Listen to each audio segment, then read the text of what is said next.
अस्सलाम वालेकुम dear friends. आज के इस वीडियो में हम डिस्कस करने जा रहे हैं क्वाड्रेटिक एक्सप्रेशंस को हम किस तरह मिडिल टर्म ब्रेक के ज़रिए सॉल्व कर सकते हैं।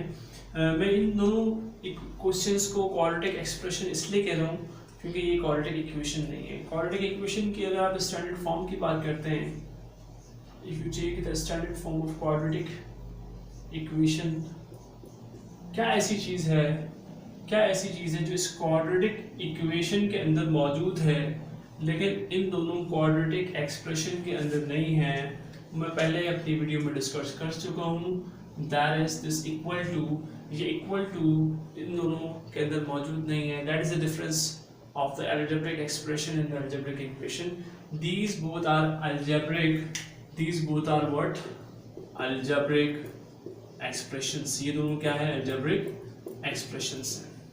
अच्छा, आज की इस वीडियो में हमने क्या सीखना है? हमने ये सीखना है कि हमने किस तरह से अलजेब्रिक एक्सप्रेशंस को फैक्टराइज करना है बाय मिडिल टर्म ब्रेक। अब ये मिडिल टर्म ब्रेक क्या होती है? मिडिल टर्म अगर आपके पास इस एक्सप्रेशन में अगर आप देखें और इस एक्सप्रेशन में देखें, you have 1 2 3 terms and these are the connectors, this plus and this minus and this plus, these are the connectors that are joining the terms, जो टर्म्स को आपस में मिलाना है। मिडिल टर्म का मतलब होता है you have to break this mid term into two components that will help you in the factorisation, जो आपकी मदद करते हैं आपको इस एक्सप्रेशन को तोड़ने में। इसके लिए आपको क्या करना होता है? अपने मिडिल टर्म को ब्रेक करना होता है। आप मिडिल टर्म को कैसे ब्रेक करेंगे? We are going to learn it today. सबसे पहले आप क्या करेंगे? First of all what you will do, 6x² plus 19x plus 10। आपने क्या करना है? जो आपके पास फर्स्ट टर्म है, you will take this first term and you will multiply it with your last term, that is constant.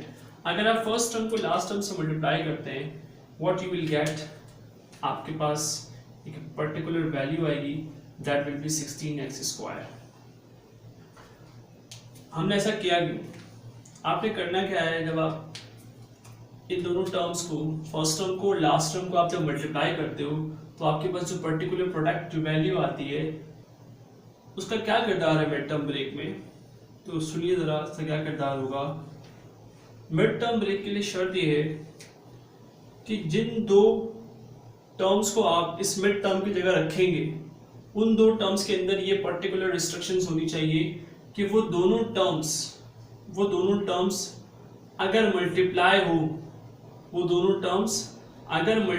हो तो ये प्रोडक्ट दे रही हूं, और अगर वो दोनों टर्म्स ऐड हो रही हो तो वो ये मिड टर्म दे रही हो। अच्छा, इस वक्त हमारे पास जो मिड टर्म है वो क्या है? 19x। अगर आप थोड़ा सा सोचें, अगर आप थोड़ी सी थिंकिंग लगाएं, what I think about is that in this scenario I have if I think about 60x², मेरे पास एक अच्छा ऑप्शन ये है कि मैं क्या करूँ, 60 12 5 टाइम्स भी आता है, लेकिन 12 5 टाइम्स 60 तो आता है, लेकिन 12 + 5 17 होता है, 19 नहीं होता। फिर मैं सोचता हूँ what I have to take, अच्छा ऑप्शन एक मुझे लगता है, if I take 15 and 4, 15 4 times 60 के बराबर है, और 15 + 4 आपके पास ये वैल्यू आ रही है 19x। अगर आप और से देखें, 15 × 4 60, 15 + 4 19 के बराबर हो रहा है। So this is how I am going to break this particular algebraic expression. इस तरह मैं इस अलजेब्रिक एक्सप्रेशन को तोड़ने जा रहा हूं, ब्रेक करने जा रहा हूं। अच्छा, अब आइए हम इस अलजेब्रिक एक्सप्रेशन को ब्रेक करते हैं। इस अलजेब्रिक एक्सप्रेशन को ब्रेक करने के लिए हम क्या करेंगे? 6x² plus 15x plus 4x plus 10।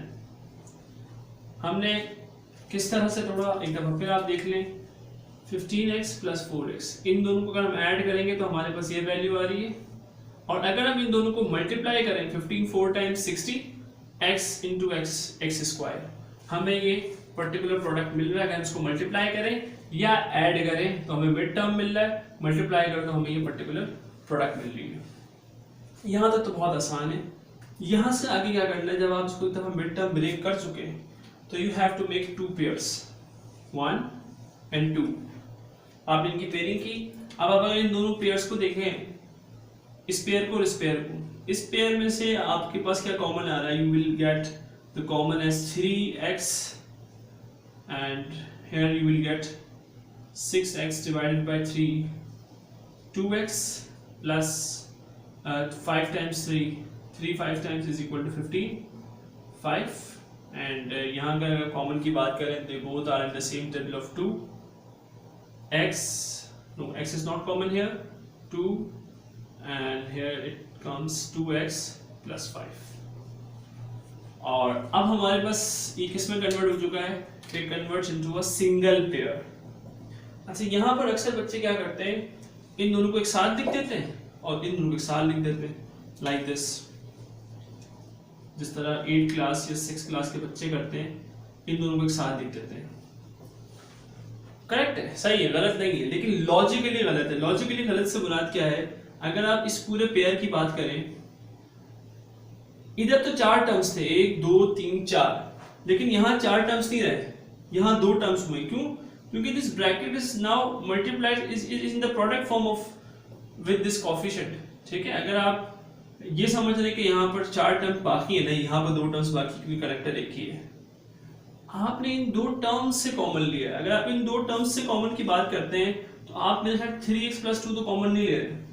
आप क्या कॉमन ले रहे हैं, आप अगर इन 2 टर्म्स को गौर देखें, you have the first term from here to here and the second term from here to here.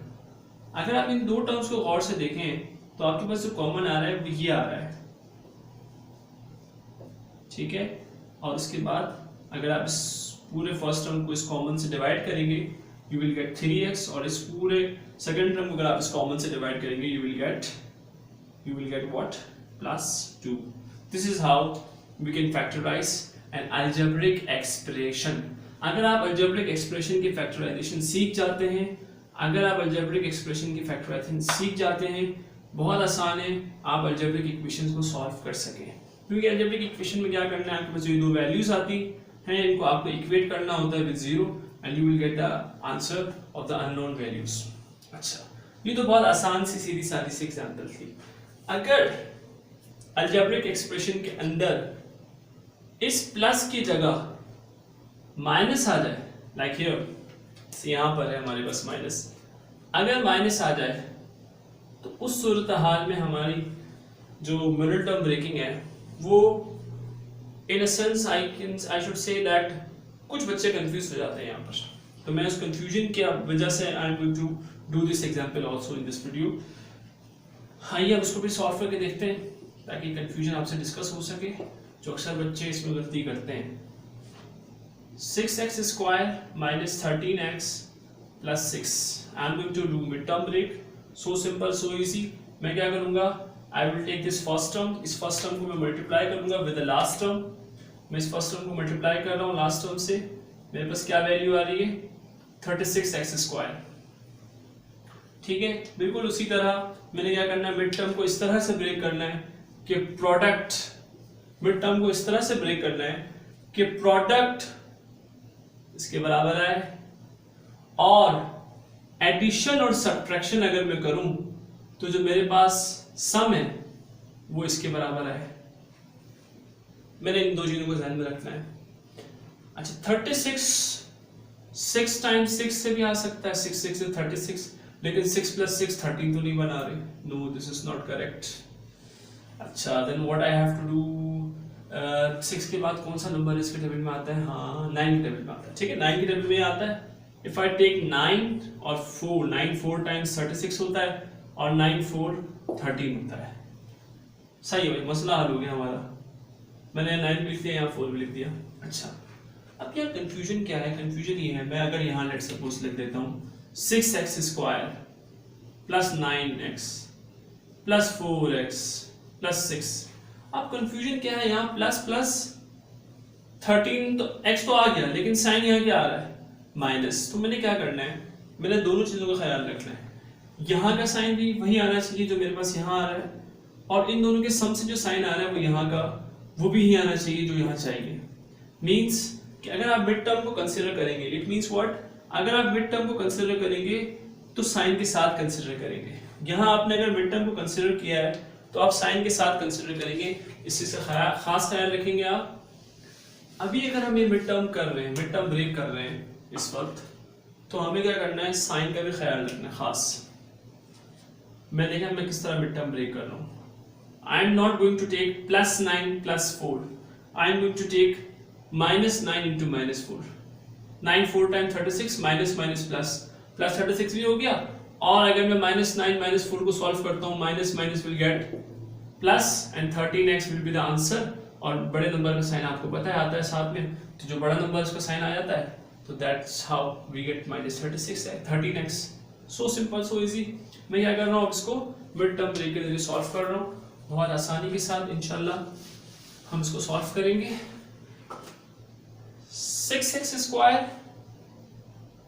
-9x -4x + 6, ठीक है। अब हम बिल्कुल उसी तरह जिस तरह हमने इसको सॉल्व किया है, दो पेयर्स बनाए हमने, ठीक है। अब ये यहाँ पर बच्चे ऐसा मिस्टेक करते हैं, देखिएगा क्या मिस्टेक होती है बच्चों से। आई गेट हियर 3x और मैं इसको से डिवाइड करूँ तो मेरे पास आता है 2x - 3, ठीक है। और इन दोनों में से अगर मैं कॉमन लूँ तो मेरे पास कॉमन आता है -2x, I'm sorry, 2x is not common, 2 is common, -2 common आ रहा है। अच्छा, -2 मेरे पास कॉमन है। यहाँ बच्चे क्या गलती करते हैं जरा देखिएगा। जब -2 मेरे पास कॉमन है, मैं इस फर्स्ट टर्म को डिवाइड करता हूँ इससे, 4x डिवाइड बाय -2 और ऊपर -4x है, तो माइनस और माइनस कैंसिल हो जाता है। तो कुछ बच्चे यहाँ पे क्या लिखते हैं, इसको -x लिख देते हैं, ठीक है। They get the confusion, -2x लिख देते हैं यहाँ पर, तो खुद कंफ्यूज होते हैं बहुत। अब -2 मेरे पास कॉमन है, तो मैं क्या करूंगा, माइनस माइनस प्लस, यहाँ पर क्या आएगा 2x। इसके बाद आपके पास 6 है, 6 को 2 से डिवाइड करें तो आपके पास आती है वैल्यू 3। अब हाँ, अब बच्चे क्या कहते हैं, यहाँ माइनस है वहाँ प्लस है सब, तो हम क्या करें सर, आप कुछ नहीं करें, आप क्या करें, माइनस प्लस मल्टीप्लाई करें और यहाँ जो प्रोडक्ट बन रहा है उसको आप यहाँ लिखते हैं, ठीक है। इन दोनों में से हमने इन दोनों को हमने डिवाइड किया, माइनस माइनस प्लस, जो कि हम शो नहीं करते, इन दोनों को डिवाइड किया, माइनस प्लस माइनस, ठीक है। अच्छा, अब बिल्कुल उसी तरह जिस तरह हमने इसको सॉल्व किया था, इन दोनों को हमने एक टर्म माना, बिल्कुल एक टर्म है भी, और इन दोनों में से हमने देखा क्या कॉमन है, इन दोनों में से हमने देखा कि 2x - 3 is common, and if we divide this first term with this common, we get 3x. If we divide this second term with this common, we get -2.